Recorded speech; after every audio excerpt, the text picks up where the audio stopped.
तो चलो देखते हैं कि हम किसी यूज़ कॉन्टेक्स्ट को यूज़ कर सकते हैं और अपने कॉन्टेक्स्ट की चीज़ें एक्सेस कर सकते हैं। यूज़ कॉन्टेक्स्ट का प्राइमरीली यूज़ ये है कि आप रीड कर सको, जैसे कि यहाँ पे दिया है, रीड कर सको और सब्सक्राइब कर सको अपने कॉन्टेक्स्ट को अपने कंपोनेंट से। सिंटैक्स कैसे रहेगा? बस आपको यूज़ कॉन्टेक्स्ट में अपना जो कॉन्टेक्स्ट आपने क्रिएट किया है यूजिंग क्रिएट कॉन्टेक्स्ट वाला फंक्शन, वो आपको डालना है और उसके हिसाब से वो आपको डेटा रिटर्न कर देगा।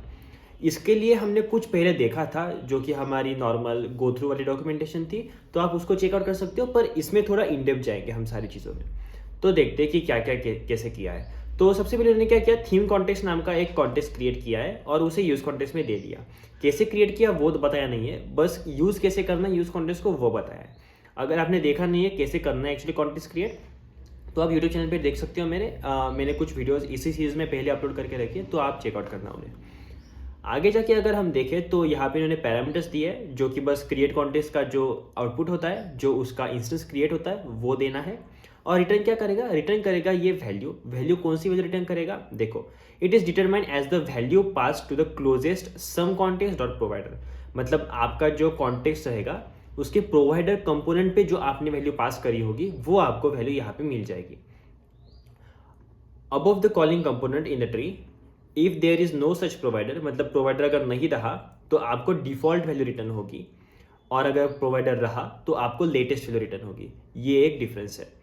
कैवियट्स वगैरह दिए गए कि यार ये जो है इसे प्रोवाइडर की ज़रूरत पड़ेगी, और यूज़ कॉन्टेक्स्ट जो है वो एक्चुअली एक हुक है तो उसे टॉप लेवल पे कॉल करना पड़ेगा, और जब भी आप इसे यूज़ करोगे तो आपका जो ट्री है वो रीरेंडर करेगा, बिकॉज आप सब्सक्राइब कर रहे हो उस एक्चुअल वेरिएबल को, उसकी वैल्यू को, इसलिए। और कंपैरिजन वगैरह कैसे है, if your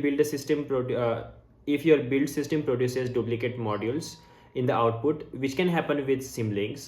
This can break context. Passing something via context only works if some context that you use to provide context and some context that you use to read it exactly the same object as determined by triple equals to comparison. मतलब क्या, जिस context का object आप use कर रहे हो to access the value, use करके अपना यूज़ कॉन्टेक्स्ट, प्लस जिस कॉन्टेक्स्ट के प्रोवाइडर पे आप काम कर रहे हो वो अगर सेम होंगे तभी आपको एक्चुअल वैल्यूज़ मिलेंगी, नहीं तो थोड़े गड़बड़ हो सकती है, वैल्यू अलग मिलेगी या फिर डिफ़ॉल्ट वैल्यू मिल जाएगी। तो ये हमेशा ध्यान में रखना है। ये डीपली कैसे पास करना है डेटा, तो हमने एक्चुअली पहले जो हम देख रहे थे लाइक 21-22 वीडियो जो है हमारे, उनमें हमने कवर किया है कि कैसे हम डेटा डीपली पास कर सकते हैं ट्री में। वही इन्होंने दिया है, सेम एग्जांपल और सेम सब कुछ।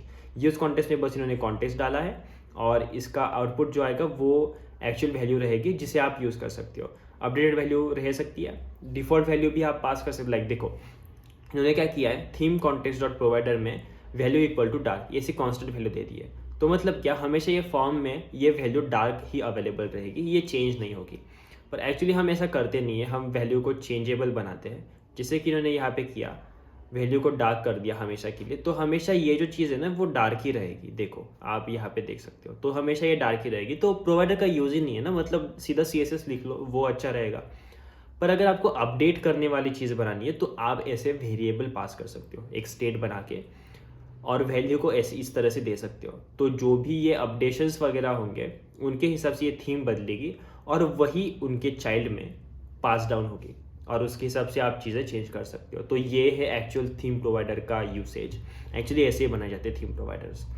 यहाँ पे एग्जांपल्स दिए है कि updating a value via context, context से कैसे अपडेट कर सकते हैं, updating an object via context कैसे कर सकते हैं, मल्टीपल कॉन्टेक्स्ट को कैसे यूज़ कर सकते हैं, एक्सट्रैक्ट कैसे कर सकते हैं प्रोवाइडर्स, और scale up with context and reducer. तो इसके लिए हमने डेडिकेटेड वीडियो बना के रखे हैं पहले, तो मैं आपसे कहूँगा कि एक बार वो वीडियो चेकआउट कर लो, इसी प्लेलिस्ट में पीछे दिए गए हैं। फिर से मैं टाइम वेस्ट नहीं करना चाहता इन्हीं चीज़ों पे, क्योंकि ऑलरेडी एक्सप्लेंड है। पर ओवरव्यू से देखा जाए तो कैसे अपडेशन वगैरह करना है, कैसे ऑब्जेक्ट्स के लिए अपडेट करने हैं, वो सारी चीज़ें हैं। मल्टीपल कॉन्टेक्स्ट कैसे यूज़ कर सकते हैं, जैसे कि इन्होंने दिया है मल्टीपल कॉन्टेक्स्ट। तो बस 2 कॉन्टेक्स्ट बना के रखे इन्होंने, देखो थीम कॉन्टेक्स्ट और करंट यूजर कॉन्टेक्स्ट, और इन्हीं को साथ में यूज़ करना है। सेम वही है, बस याद में ये रखना है कि जो आप कॉन्टेक्स्ट पास कर रहे हो प्रोवाइडर के लिए, वही कॉन्टेक्स्ट आपको पास करना है अपने यूज़ कॉन्टेक्स्ट में, दैट्स इट। ये अगर सेम रखोगे कुछ भी दिक्कत नहीं आएगी। इसके आगे जाते हैं, ये थोड़ा स्किप कर लेते हैं हम सेक्शन, क्योंकि ऑलरेडी कवर्ड है, आप पिछली वीडियो चेकआउट कर सकते हो। और सॉरी अगर ये लाइक रूड लग रहा होगा कि मैं कवर नहीं कर रहा, बट या टाइम मैटर्स और हमने ऑलरेडी कवर किया, तो doesn't make sense to again cover it. Specifying a fall back default value. तो क्रिएट कॉन्टेक्स्ट में हम क्या करते हैं, एक डिफॉल्ट वैल्यू स्पेसिफाई कर देते हैं। डिफॉल्ट वैल्यू क्या स्पेसिफाई किया यहाँ पे, नल। तो मतलब या तो ये थीम डार्क रहेगी, लाइट रहेगी, अगर वो नहीं होगी तो डिफॉल्ट वैल्यू नल रहेगी, तो इसलिए हम डिफॉल्ट वैल्यू देते हैं हमेशा। और या फिर हम ऐसी एक कोई अलग वैल्यू भी दे सकते हैं कि जो हमें एक्चुअली डिफॉल्ट वैल्यू चाहिए, जो कि यहाँ पे लाइट दी गई है। और अपडेट तो आप कर ही सकते हो, जैसे कि आपने देखा अपडेट करने के लिए क्या किया इन्होंने, सेट थीम को इससे कॉल कर दिया ये बटन से, बस सेट थीम पे सेट थीम कर रहे, चेक करके कि पहली थीम क्या थी और टॉगल कर रहे। तो इतना ईजी है। Overriding context for a part of tree, एक पार्ट के लिए कैसे ओवरराइड करें, ये हमने कभी भी नहीं देखा है। यही चीज़ें हैं जो डीप डाइव करने वाली चीज़ें जो हम रेफरेंसेस में कवर कर रहे हैं। पहले हमने देखा था कैसे एक्चुअली हम वैल्यू यूज़ कर सकते हैं, कैसे अपडेट कर सकते हैं। पर समझो एक प्रोवाइडर की वैल्यू अगर हमें किसी चीज़ के लिए अपडेट करनी है तो उसे कैसे करेंगे।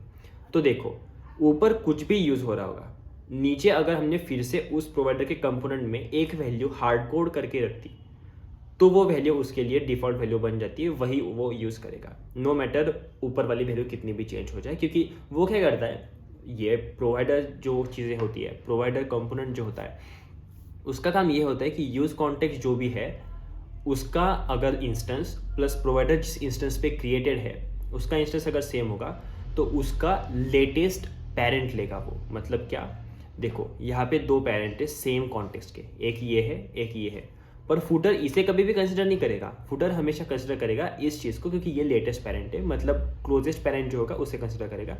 दैट्स वाई अगर आपने ये ओवरराइड कर दिया ना किसी कंपोनेंट के लिए तो वो ओवरराइड नहीं रहेगा, ऊपर वाली वैल्यू कभी कंसिडर नहीं होगी। ये हमेशा याद में रखना है। इसके बाद एग्जांपल्स ऑफ ओवरराइडिंग कॉन्टेक्स्ट। तो ओवरराइड थीम कॉन्टेक्स्ट वगैरह कैसे कर सकते हैं, बस ऐसे करना है, दैट्स इट। बस वैल्यू देनी है आपको, हो जाएगा इससे ओवरराइड। बस इतना ही था। ऑप्टिमाइजिंग री renders when passing objects and functions.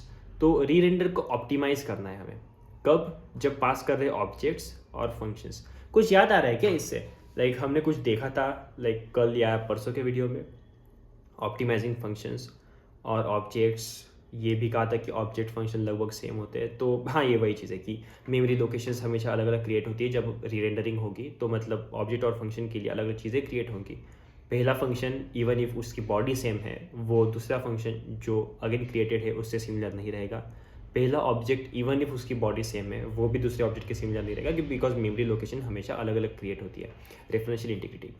तो इसलिए क्या करना पड़ेगा हमें, लॉगिन जब पास कर रहे होंगे तो इसे लाइक रैप कर सकते हो आप, जैसे कि यूज कॉल बैक में किया है।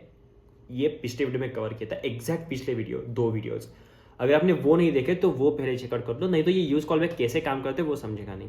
बेसिकली बता देता हूँ, यूज कॉल बैक का यूज है कि आप कैशिंग कर सको अपने फंक्शन कॉल की, इसलिए यूज होता है।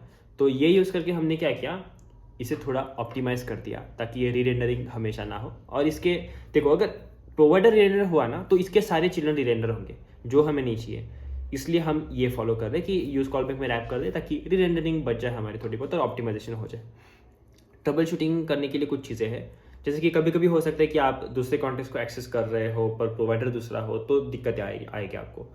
और इसीलिए हमें हमेशा ध्यान में रखना है कि ट्रबल शूटिंग के वक्त देखो कि एक्चुअल कॉन्टेक्स्ट जो आप प्रोवाइडर पे यूज़ करते हो और जो पास करते हो यूज़ कॉन्टेक्स्ट में वो सेम है कि नहीं।